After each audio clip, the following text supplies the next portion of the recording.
On several occasions in the New Testament, both in the Gospels and in the epistles, Jesus is explicitly called God.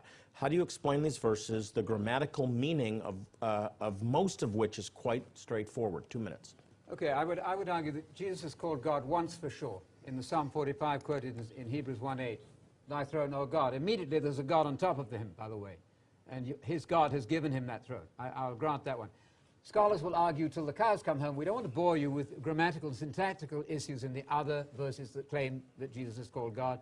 I don't think they're valid at all. Many Trinitarians I could cite you do not think he's called God in the other 7 or 8 texts. So that's a matter of grammatical debate, and it's rather tedious. He's not called God. The Father is called God 1,300 times. Those are Unitarian statements, every one of them, and I find that rather simple. Joseph? My statement goes back to the same thing, that he says, "I came in the name of the Father." He represents the Father in everything that he does, that he is basically the agent of the Father. Everything that he does, he says, "I do nothing of myself," that what I do is what the Father gave me to do, what he's empowered me to do. Well, the faith of believers is found in Titus chapter 2, verse 13, waiting for our blessed hope, the appearing of the glory of our great God and Savior, Jesus Christ. Now, it's not obscure grammar and syntax to emphasize that here the Apostle Paul identifies Jesus as God and Savior. This is pointed out in 2 different ways. First of all, not only can we make a very strong argument based upon the Greek text that Jesus is described both as God and Savior here, and I would refer you to Dan Wallace's fine work on this particular subject, but the context demonstrates that that is the only way to understand Titus chapter 2. You only have one person in view in Titus chapter 2. And when verse 14 goes on to say, "Who gave himself for us to redeem us from all lawlessness and to purify for himself a people for his own possession who are zealous for good works," those texts are all Yahweh texts from the Old Testament about the covenant God of Israel. Psalm 130, verse 8, Ezekiel 37:23, Exodus 19:5. These are all about the things that Yahweh would do being applied to Jesus. So does it make any sense whatsoever to say, well, in this text, Jesus could not be called God and Savior, when the very next sentence, part of the sentence, identifies Jesus as Yahweh? Jesus is identified as God over and over again in the New Testament. When you mention Hebrews 1:8, quite explicit, "Your throne, O God, is forever and ever," quoting from Psalm 45:7. And then you say there's another God on top of it. It sounds as if you're talking about 2 gods. I'm holding to 1 God.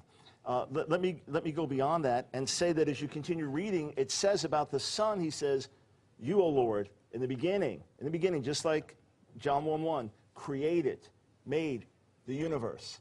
That will wear out. So there are many explicit verses. Thank you. Response? 90 seconds. Yes, there are lots of Yahweh texts in the Old Testament that apply to Jesus. He's his shaliach, his agent. Everything that Yahweh does in the Old, Jesus can do in the New. It doesn't make him Yahweh. There's only one Yahweh. We keep talking about 2 Yahwehs. Very difficult. Only one Yahweh. That's the Father. Jesus does all this Yahweh stuff, the God stuff in the New Testament, searches the hearts and the minds. Of course, as shaliach, he's empowered to do it. That's wonderful.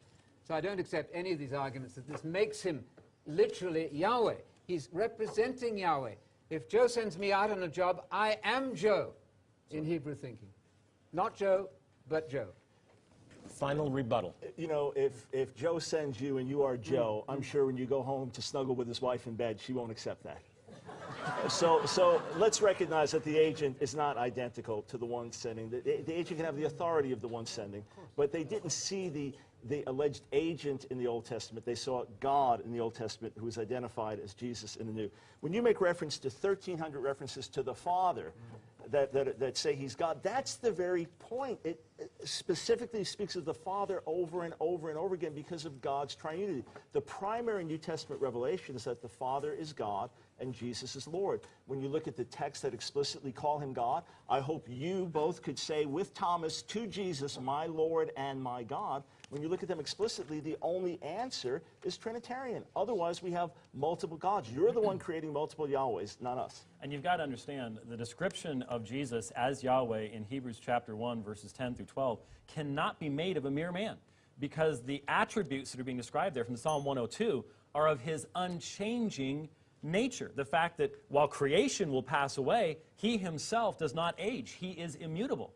That cannot be applied to a mere man. It has to be applied solely to the one who was the creator of all of those things in Psalm 102, and then applied to Jesus in Hebrews chapter 1. Thank you very much.